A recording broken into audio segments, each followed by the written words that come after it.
Hello, welcome to my indie showcase series. Last week we played The Night Fisherman, which was the first in like a series of experimental narrative-based short games. And this is the second one, the Outcast Lovers.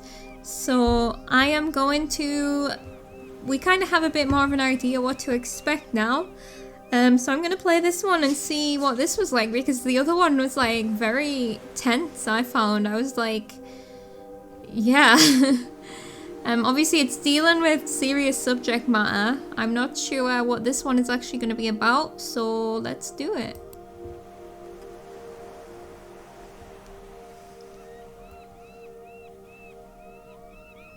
So the last one was about like immigration and smugglers and stuff like that. There was some crazy man on a boat. I'm just wondering if it's connected. Like, is this the same person that was in the boat?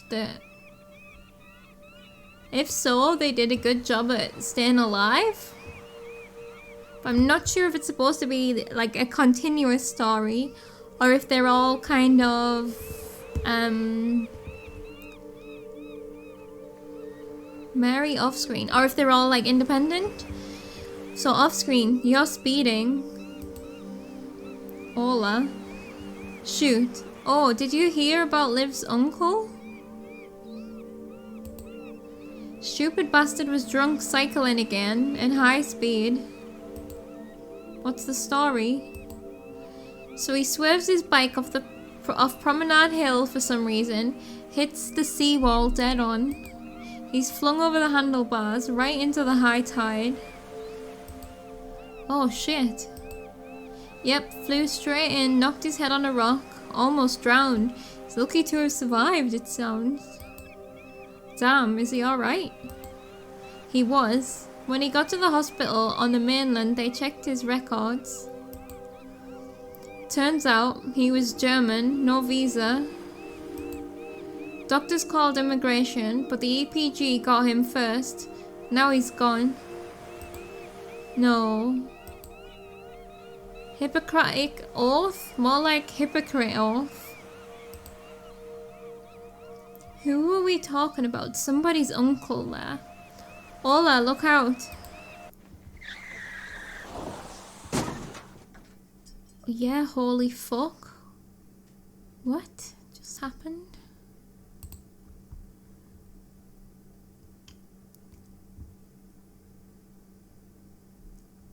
Oh god, no spinal trauma, I think. Oh god, why was he on the road? Help me get him in the fucking car, Ola. Okay, so these are the people. Okay, they were driving a car, the conversation we've just read. And they've just hit what I was assuming was maybe the kid from the first game who was like washed up on shore. Okay.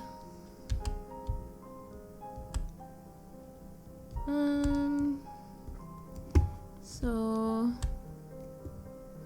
The New Observer, Migrants Flee UK by Ola Kugoana.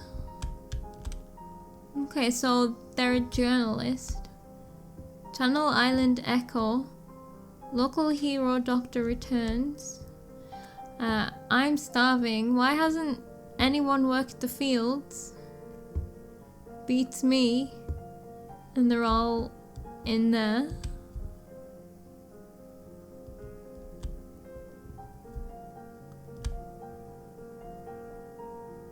Okay.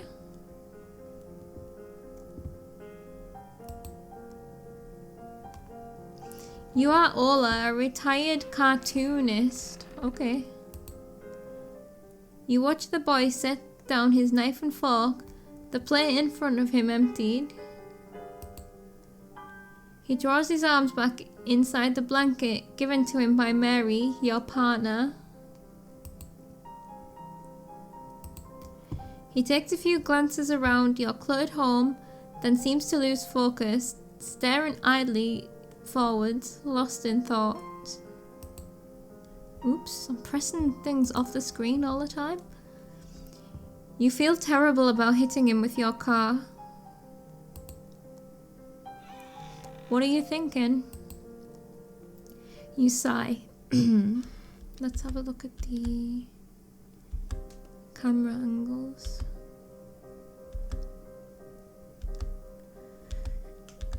Cool. We can say I should have been paying attention, or his fault for wandering into the road. I think we should have been paying attention. But it seems like he was in a bad way even before we hit him. I hope we can help. Mary gives you a soft, compassionate look. It's okay, babe. We only gave him a few contusions, a glancing bump. It's the hypothermia that's the real problem. Well, that and the fact that he might be concussed. That's true. He must have fallen out of one of the smugglers' boats. He's lucky I'm a doctor. Hypothermia is easy to miss. So yeah, I think it is the same boy. Kid, drink your tea. The boy doesn't respond. Ola, do something. The concussion. He's got to stay awake. He looks blankly at you. You lean in towards him. Communicate with gestures. You point at the boy's mug and then pick up your own. Yours is empty, but you grab it with both hands and pantomime drinking from it. The boy is bemused as you glug away at thin air. What the hell are you doing? He's not an alien. He knows how drinking works. Yeah, but he might not know the words for it if he doesn't speak English. You put your mug down and smack your lips with satisfaction. Next, you move the boy's mug closer to him, repeatedly pointing between his mouth and the mug. The boy smiles for the first time, amused by the ridiculous show before him. Well, at least I tried. I still think that was better than bribing him with sweets, right? Embarrassed, you turn back to Mary. You hear a slurp beside you. The boy is nonchalantly drinking his tea, which Mary finds quite comical. It did work. After a moment's pause, you decide to keep the light mood rolling. So picture this, you're in a bar, and in walks in an EPG member, a politician,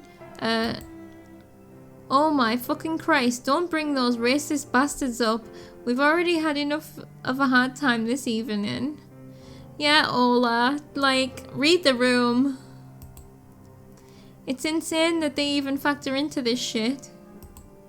The English Protection Group are violent vigilantes, not an official national force. So it's not even an official national force.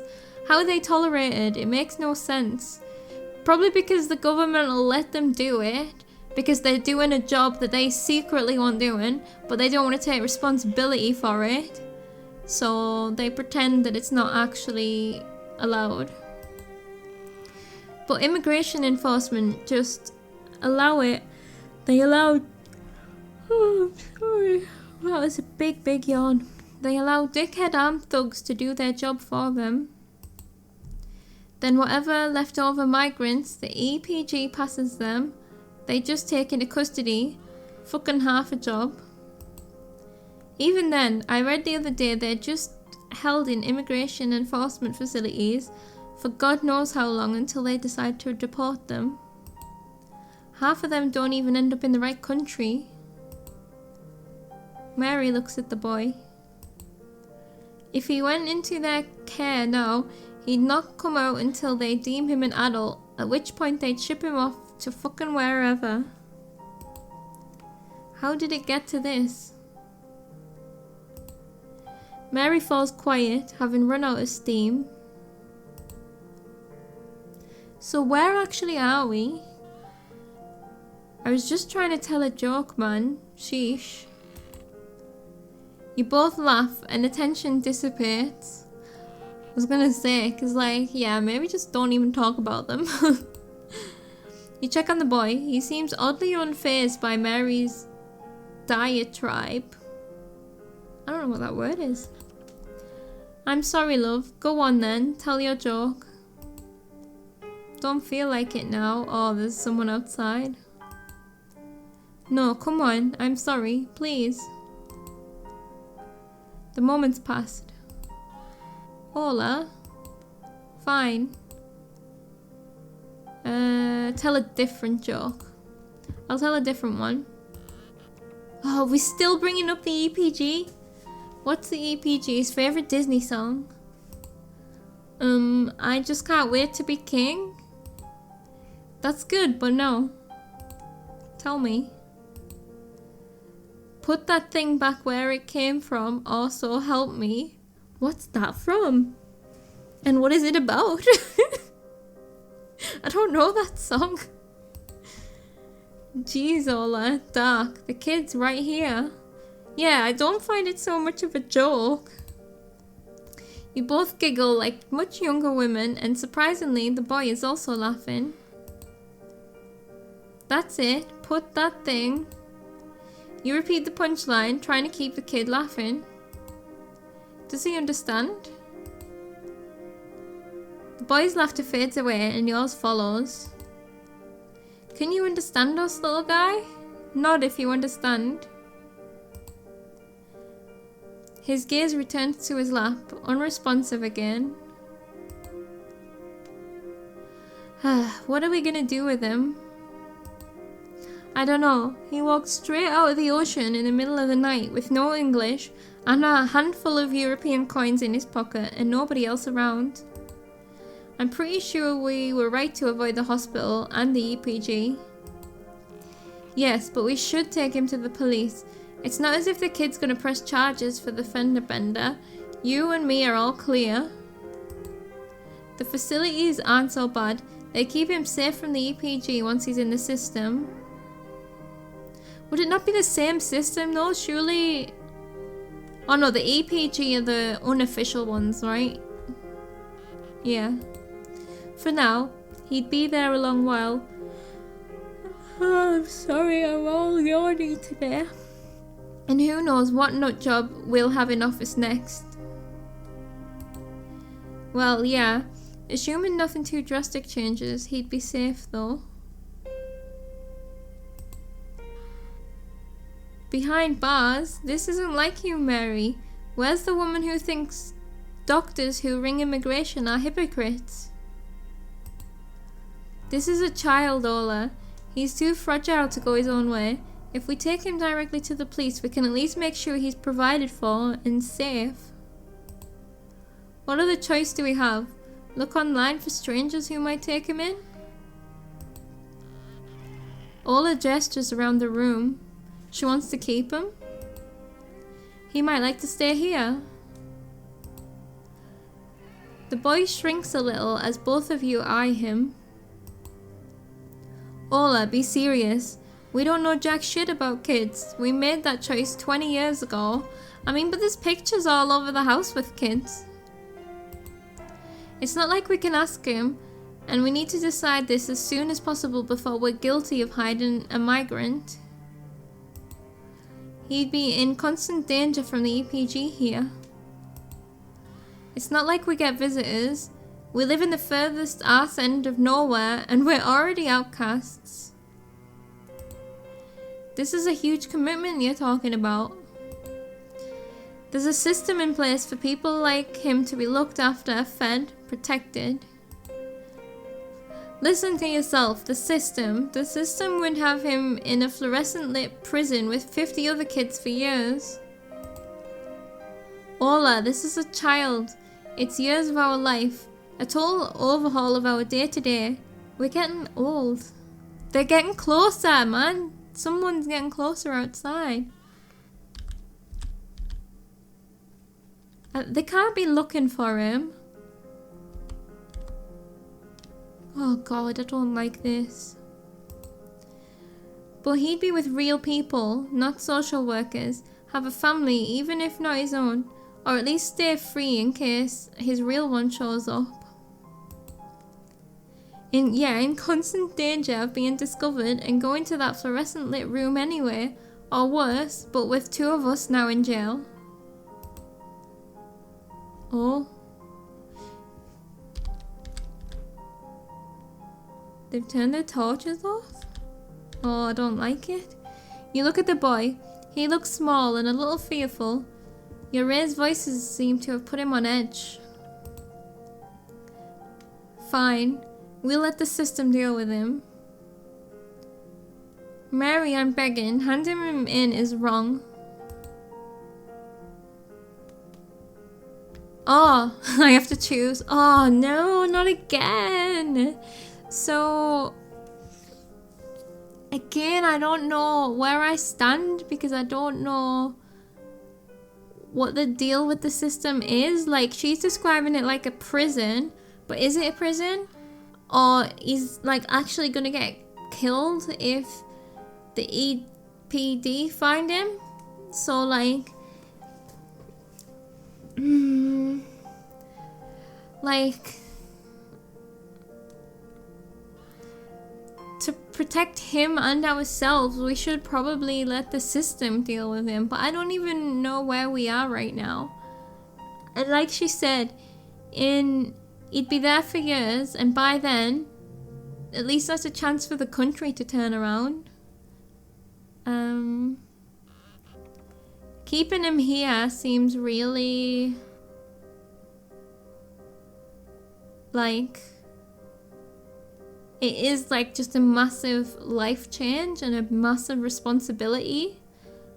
I just feel like the best thing, I think Mary's right, because at least, like she says, he'll be provided for. Like, I'm sure he'll get to learn as well, right?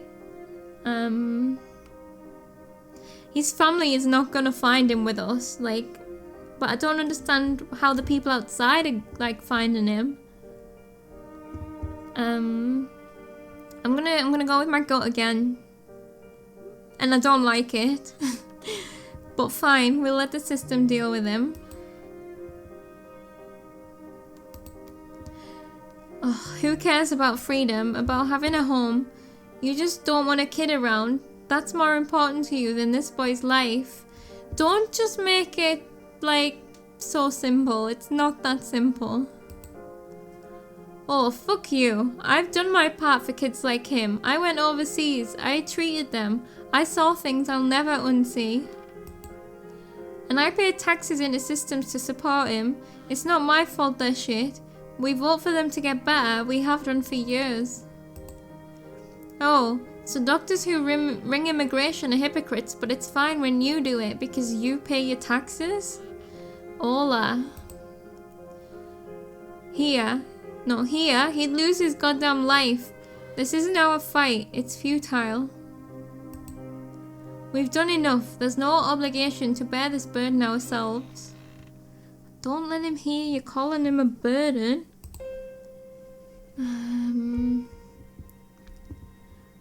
Oh, this is pointless, or I can't believe I married you. I don't think... No. This is pointless. You win. You say it's not on us. Fine. Your fury hangs thickly in the air. The boy lets out a whimper. His hands go to his temples. You lean towards him.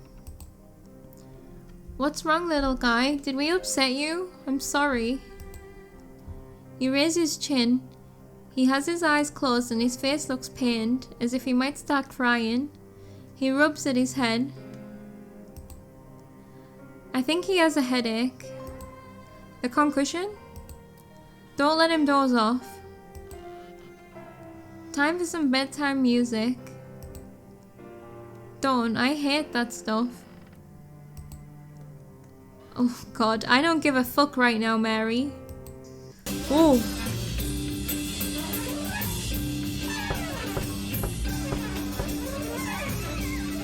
First of all, what is this music? Stunned by the knock at the door, you turn the music down. What is it? That's not bedtime music. These are the people. A voice comes through the door. Open up. This is immigration enforcement. We're searching the area and we'd like to speak with you. Mary, shit.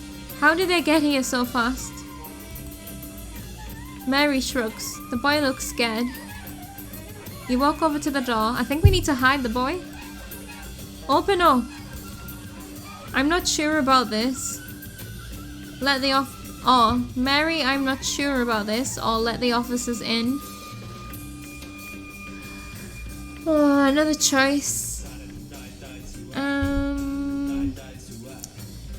So if we...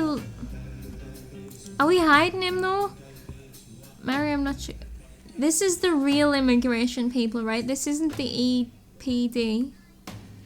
And this is proof that, like, we would have to live the rest of our lives with this fear, you know? I mean, I'm not sure about it at all. But I'm gonna let them in. Because they're gonna... Can they break the way in? Let's see. Uh-oh. Oh, no. You hang your head, then open the door to see 3 men in black uniforms. Good evening, officers. He's here. Please be gentle with him. The officers enter the property. They're polite. They take statements. No! Why did that skip? Oh my god. The outside world does not hear of the boy again for 6 years. Oh, I missed like a crucial piece of dialogue there because it just skipped over to. The outside world does not hear of the boy for 6 years. That is not good, right? Like, what happened? Okay, I'm gonna watch my video back. You're gonna, like, if anyone wants to see what it said, you're gonna have to, like, pause at exactly the right moment. But, I need to know what that little line was, but it can't have been good based on the fact that nobody heard of him for 6 years, right? But he also survived. Like, he didn't get killed by those idiots. I wonder what would have happened then if we... like, ignored them, because they were polite when they came in to take the statements. Maybe we would have riled them up and they would have ended up in there anyway. I'm not sure, but okay, that was... These choices are tough, man, because as well I don't have any kind of education on these types of issues. So but I think I would have been a Mary there. I would have been like, we are not equipped to deal with this, you know? So yeah, that was the Outcast Lovers. Oh, here's a final yawn. Sorry about that. That was the second game in this one short narrative game a month series that they are making. Like I said, the Night Fisherman was the first one. We played that last week. And we will play the next one soon. But I think I'm going to play something different first. But thank you so much for watching. It's interesting, like... Again, I'm really enjoying seeing what kind of stories can be told in such a short time.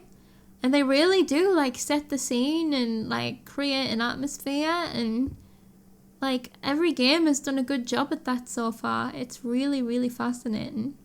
So, yeah, okay. Thank you so much. And I will see you next time for some more indie games. Bye.